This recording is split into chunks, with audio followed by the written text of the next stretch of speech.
Russia ইউক্রেনে প্রায় ১,০০০ ড্রোনের বিশাল আঘাত এনেছে। এতে অনেকেই হতাহত হয়েছে।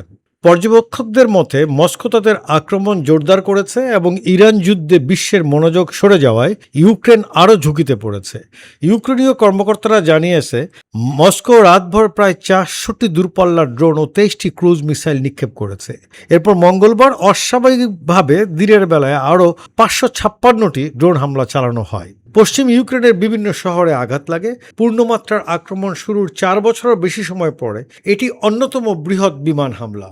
রাশিয়ার বসন্তকালীন আক্রমণ সাধারণত আবহাওয়া উন্নতির সঙ্গে জোরালো হয়। ইউক্রেনের চেয়ে প্রায় ৩ গুণ বেশি সেনা নিয়ে রুশ বাহিনী পূর্ব ও দক্ষিণ সীমান্তে এগিয়ে যেতে চাইছে। পূর্ব দোনেৎস্কে রুশ বাহিনী ধীরে ধীরে এগিয়ে গুরুত্বপূর্ণ শহর স্লোভেনিয়াস্কের প্রায় ২০ কিলোমিটারের কাছে পৌঁছে গেছে।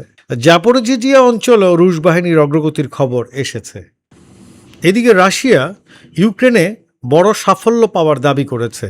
২৪ ঘন্টার ব্যবধানে ইউক্রেনের ১,৫০০ সেনা নিহত হয়েছে বলে জানিয়েছে রাশিয়ার প্রতিরক্ষা বাহিনী।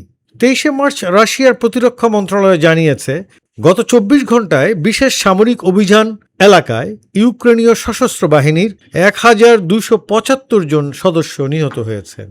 রুশ প্রতিরক্ষা মন্ত্রণালয়ের তথ্য অনুযায়ী ইউক্রেনীয় বাহিনী রাশিয়ার ব্যাটেল গ্রুপ নর্থের দায়িত্বপ্রাপ্ত এলাকায় ২৪৫ জনেরও বেশি, ব্যাটেল গ্রুপ ওয়েস্টের এলাকায় ১৮০ জন পর্যন্ত, ব্যাটেল গ্রুপ সাউথের এলাকায় ১৮০ জন পর্যন্ত, ব্যাটেল গ্রুপ সেন্টারের এলাকায় ৩৭৫ জনেরও বেশি, ব্যাটেল গ্রুপ ইস্টের এলাকায় ২৬০ জনেরও বেশি এবং ব্যাটেল গ্রুপ নিপ্রোর দায়িত্বপ্রাপ্ত এলাকায় ৩৫ জনেরও বেশি সৈন্য হারিয়েছে।